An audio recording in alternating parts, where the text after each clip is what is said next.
Assalamu alaikum wa rahmatullahi wa barakatuh. Chers frères et sœurs, que la paix, la miséricorde et les bénédictions d'Allah soient sur vous. Aujourd'hui, nous allons explorer qu'Allah voit nos douleurs et entend nos larmes. Confions tout à Allah. Commençons. Les larmes que personne ne voit, Allah les voit. As-tu déjà pleuré en silence, dans une pièce vide, là où personne ne pouvait voir ton chagrin? As-tu déjà ressenti ce poids, cette douleur profonde, ce sentiment que personne ne comprend vraiment? Mais écoute bien, Allah voit tes larmes. Allah entend tes supplications, même celles que tu ne peux exprimer avec des mots. Verset du Coran, ne t'afflige pas, Allah est avec nous. Sourate At-Tawbah, 9:40.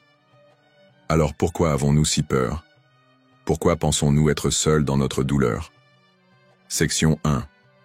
L'histoire du prophète Jacob. La patience dans l'absence. Imagine-toi assis dans l'obscurité, seul avec tes pensées. Ton cœur porte une douleur que personne ne peut comprendre. Tu as perdu quelqu'un, pas seulement dans la distance, mais dans le temps. Chaque jour qui passe est un rappel silencieux de son absence. C'est ainsi que vécut le prophète Jacob, paix sur lui, un père, un prophète, un homme dont le fils bien-aimé, Youssouf, avait disparu dans l'inconnu. Les années s'écoulèrent, mais la blessure resta ouverte. Son amour pour son fils ne s'estompa jamais. Ses yeux emplis de larmes devinrent blancs de tristesse. Mais malgré tout, il ne se plaignit pas aux hommes. Il aurait pu hurler, demander justice, exiger des réponses. Mais non.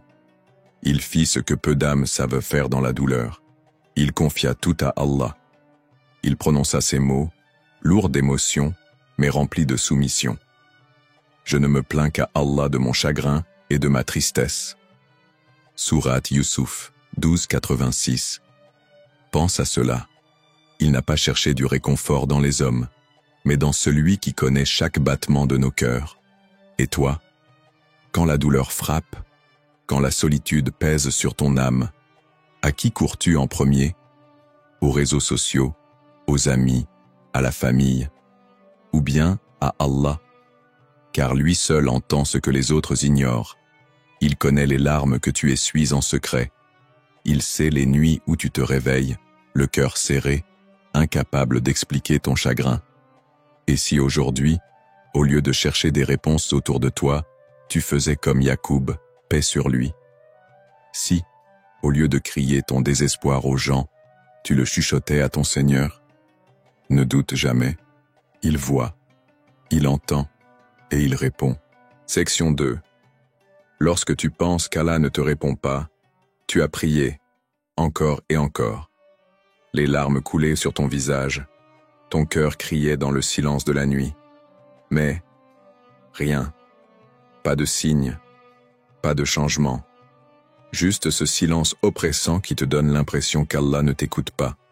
As-tu déjà ressenti cela? Ce moment où tu te demandes « Pourquoi Allah ne répond-il pas ?» Mais écoute, lorsque mes serviteurs t'interrogent à mon sujet, je suis tout proche. Je réponds à l'appel de celui qui me prie. Sourate Al-Baqarah 286. Il est proche. Il entend. Il répond. Alors pourquoi ce silence? Parce que parfois, ce que tu demandes n'est pas ce dont tu as besoin. Tu vois un chemin mais lui connaît la destination. Regarde autour de toi. As-tu déjà voulu quelque chose si fort que tu en étais obsédé, mais plus tard, tu as compris que ne pas l'avoir était en réalité une miséricorde? Peut-être qu'Allah retarde l'exaucement de ta prière pour t'élever. Peut-être qu'il attend que ton cœur soit prêt à recevoir un don encore plus grand. Peut-être qu'il t'apprend la patience, la sincérité et la soumission. Parce que parfois, la réponse d'Allah n'est pas oui ou non, c'est « attends ». Et si, au lieu de demander « pourquoi », Zrenia, tu lui faisais totalement confiance? Imagine, et si cette attente n'était pas une punition, mais une préparation? Rappelle-toi, Allah ne t'a jamais oublié, alors n'abandonne jamais. Section 3. Le secret des larmes. Chaque larme a une raison. Une larme, si petite, si silencieuse, mais si lourde. Elle roule sur ta joue sans prévenir. portant en elle des mots que ta langue n'a jamais osé prononcer. Elle connaît tes secrets, tes douleurs, tes prières murmurées dans l'obscurité. Mais est-ce que ces larmes disparaissent vraiment? Sont-elles perdues dans l'oubli? Non. Chaque larme que tu verses est précieuse aux yeux d'Allah. Il les compte. Il sait celles qui naissent du chagrin, celles qui expriment ton impuissance, et celles que tu verses par amour pour lui. Le prophète, paix et bénédiction sur lui, a dit « 2 yeux ne verront jamais l'enfer, un œil qui a pleuré par crainte d'Allah et un œil qui a veillé pour protéger les croyants. » Tirmidhi. Réfléchis à cela. Ces larmes que tu caches aux autres, celles que tu verses seul, celles que personne ne remarque, Allah les voit. Imagine une mer infinie. Chaque larme que tu verses est une goutte qui rejoint cet océan. Mais rien ne se perd. Rien n'est oublié. Parfois nous pleurons de douleur pensant que nos souffrances sont vaines. Mais si tu savais ce qu'Allah prépare pour toi, si tu voyais ce qu'il a réservé pour ceux qui placent leur confiance en lui, alors chaque larme deviendrait une perle de patience. Alors, la prochaine fois que tu pleures, rappelle-toi ceci. Tes larmes ne sont pas un signe de faiblesse. Elles sont un langage entre toi et ton Seigneur. Et si Allah voit, entend et compte chaque larme, ne crois-tu pas qu'il prépare quelque chose de magnifique pour toi? Section 4. L'histoire de l'esclave affranchi. Quand Allah est ton seul espoir, imagine un homme agenouillé dans l'obscurité de la nuit, seul avec ses pensées. Son nom? Bilal ibn Rabah, l'ancien esclave qui a enduré la torture la plus cruelle pour sa foi. Les pierres brûlantes sur son dos, les chaînes qui le retenaient, les coups inhumains. Chaque moment était un test, une souffrance insupportable. Et pourtant, il souriait. Pourquoi souriait-il? Parce que, même dans l'agonie, il savait que chaque souffrance, chaque cri, chaque instant de douleur était vu par Allah. Il savait que la miséricorde d'Allah surpassait tout ce qu'il endurait. Ne désespérez pas de la miséricorde d'Allah, car Allah pardonne tous les péchés. Surat Az-Zumar, 39-53. Bilal, que la paix soit sur lui, n'a jamais cessé de croire que, même dans ses moments les plus sombres, Allah était son seul espoir. Et c'est cette foi qui l'a libéré, qui l'a affranchi, bien avant même que sa liberté physique ne soit obtenue. Il n'a pas cherché la consolation auprès des autres. Il a trouvé sa lumière dans la certitude qu'Allah le voyait et que la douleur qu'il endurait avait un sens. Et toi? Dans tes moments d'obscurité, quand la vie semble te tourmenter, peux-tu trouver cette même lumière? Peux-tu croire, comme Bilal, que même dans les épreuves, Allah t'accorde sa miséricorde? Ne laisse jamais tes souffrances te convaincre que tu es seul. Car Allah est plus proche de toi que tu ne le penses, prêt à te tendre la main, même lorsque tout autour de toi semble s'effondrer. Section 5. Quand Allah te prépare à quelque chose de grand, et si la douleur que tu ressens en ce moment n'était pas une punition, mais une préparation?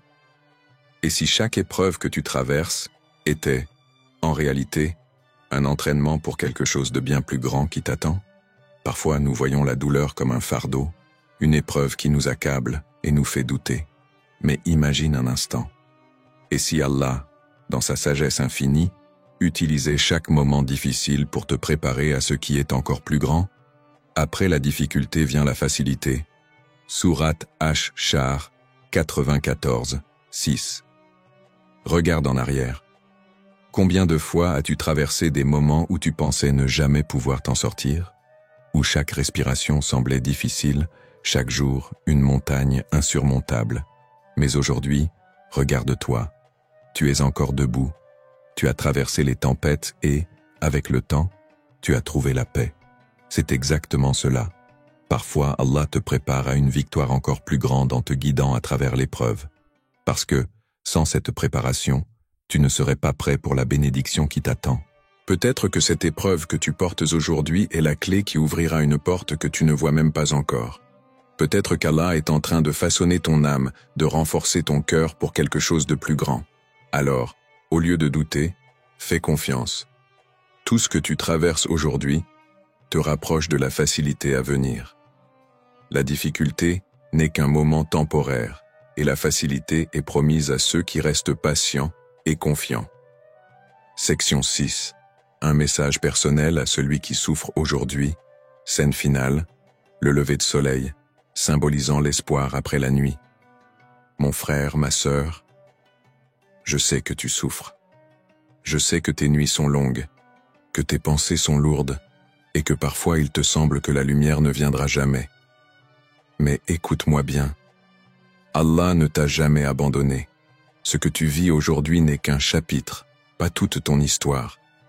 Chaque épreuve, chaque douleur, chaque moment d'incertitude, c'est juste une partie du voyage.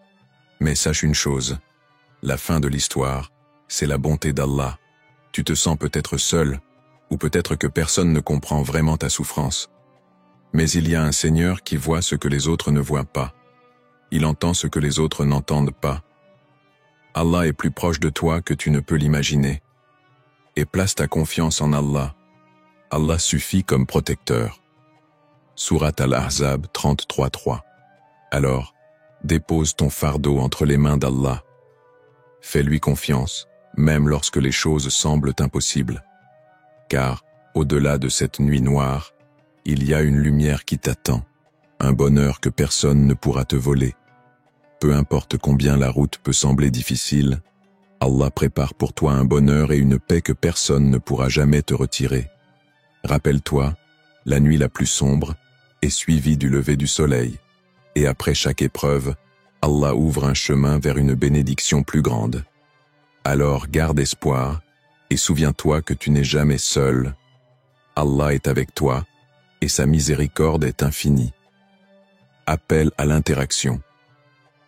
Si cette vidéo a touché ton cœur, partage-la à quelqu'un qui a besoin d'entendre ces mots.